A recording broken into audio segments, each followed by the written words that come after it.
அஸ்ஸலாமு அலைக்கும் வரஹ்மத்துல்லாஹி வபரகாத்து. சில பேர் என்னுடைய நண்பர்களே சில பேர் சொல்லுவாங்க, நான் டீ குடிச்சு முடிக்கிறதுக்குள்ளே அவர் குடிச்சு முடிச்சுருவார். சுட சுட அப்படியே குடிச்சு முடிச்சுருவார். அவர் சொல்லுவார், சூடாக குடித்தாதான் அந்த டீ அப்படிம்பார். இதே போல் சாப்பாடு நல்ல கொதிக்க கொதிக்க இருக்கும், ரொம்ப ஹாட்டாக இருக்கும், இருந்தாலும் அவர் சாப்பிடுவார். நபி ஸல்லல்லாஹு அலைஹி வஸல்லம் அழகா சொன்னாங்க, அப்ரிது பித்தாம், இங்கே குடிக்கிற பானமாக இருக்கட்டும் சாப்பாடாக இருக்கட்டும் ரொம்ப சூடாக அப்படிங்கிறது சாப்பிட வேணாம், குடிக்க வேணாம் அப்படின்னா. ஃபைன்ன தாமல் ஹார், சூடான உணவு இருக்குது இல்லை, கைரு தி பரக்கா சொன்னாங்க, அதில் பரக்கத்தை எடுபட்டுரும் அப்படின்னா. அதுக்காக வேண்டி ஆறி குளிர்ந்தது அப்படிங்கிறதுக்கு அர்த்தம் கிடையாது. நம்மளுக்கு எவ்வளோ தேவையான சூடு அப்படிங்கிறது நார்மலான பர்சனல். இப்போ உலகத்தில் எத்தனை பேர் எல்லாருமே சாப்பிட்றாங்க அப்படின்னா அவங்களுக்குன்னு ஒரு சூடு இருக்கும்ல, இந்த சூடு ஓகே. அதுக்கு அளவுக்கு மீறிய சூடு, அபரிமிதமான சூடு, சுட சுட தான் நான் எல்லாமே சாப்பிடுவேன் அப்படிங்கிறது இல்லை. ரொம்ப அதாவது குக்கர்லேருந்து எடுத்து வச்ச உடனே அப்படியே சாப்பிட்றாங்க. இப்போ இது நபி ஸல்லல்லாஹு சொன்னாங்க, இதில் பரக்கத்தே இருக்காதுண்ணா. நபி ஸல்லல்லாஹு அலைஹி வஸல்லம் அவங்களுக்கு ஒரு தடவை சாப்பாடு கொண்டு வரப்பட்டுச்சு. உத்திய பி சஹீஃபத்தி, ஒரு தட்டில் சாப்பாடு கொண்டு வந்தாங்க. நபி ஸல்லல்லாஹு அலைஹி வஸல்லம் அதை கை வைக்கிறதுக்கு முன்னாடி என்ன செஞ்ச, கை எடுத்துட்டாங்க, அதில் கை வைக்கலை.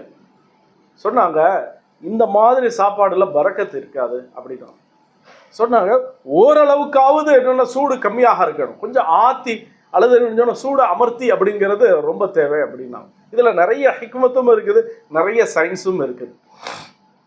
அதே மாதிரி அஸ்மா ரலியல்லாஹு அன்ஹா அவங்க சமையல் செய்யும் பொழுது சாப்பாடு ஆக்கி முடித்தோடனே அது மேலே ஏதாவது ஒரு டவலோ அல்லது ஏதாவது ஒரு பிளேட்டு போட்டு மூடிடுவாங்க. ஹத்தா தஃபூர், அந்த கொதிக்கிற நிலை அப்படிங்கிறது போய் அடுத்த ஸ்டேஜுக்கு சாதாரணமாக இருக்கும்ல, அது வரைக்கும் சொன்னாங்களா.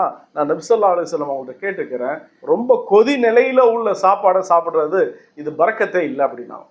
அதே மாதிரி ஹவுலா பின்த் கைஸ் அவங்க நபி ஸல்லல்லாஹு அலைஹி வஸல்லம் அவங்களுக்கு ஒரு தடவை ஒரு இனிப்பு ஹரீரா அப்படிங்கிற பாயாசம் டைப்பில் அல்லது கேசரி டைப்பில் இருக்கும், அதை கொண்டு தான் நபி ஸல்லல்லாஹு அலைஹி வஸல்லம் அதில் கை வச்சுட்டாங்க, கை சுட்டுருச்சு அப்படின்னு சொன்னாங்க. நபி ஸல்லல்லாஹு அலைஹி வஸல்லம் சொன்னாங்க, இது இவ்வளோ சூடு அப்படிங்கிறது நம்ம சாப்பிட்றது கிடையாது. வலன் நஸ்பிரு அலா ஹர்ரின் வலா பர்த், ரொம்ப குளிரும், அளவுக்கு மீறிய குளிர்ச்சி, அளவுக்கு மீறிய சூடு, இது நம்மளுக்கு பொறுமை கிடையாது, நம்மளால் அதை தொட முடியாது அப்படின்னா. அதனால் ரொம்ப சில பேர் அந்த கோல்டு காஃபி அப்படின்னு குடிப்பாங்க, பல்லெல்லாம் வலிக்கிற அளவுக்கு, அப்படியும் சாப்பிடவும் கூடாது. ரொம்ப உடம்புக்கு உள்ளங்க போகிற போதே சூடு இருக்கும், அந்த அளவுக்கு சூடும் குடிக்கக்கூடாது. அப்படி பழகுனா அதை மாற்றிக்கிடணும். வாஹிரு தாவானா அல்ஹம்துலில்லாஹி ரப்பில் ஆலமீன்.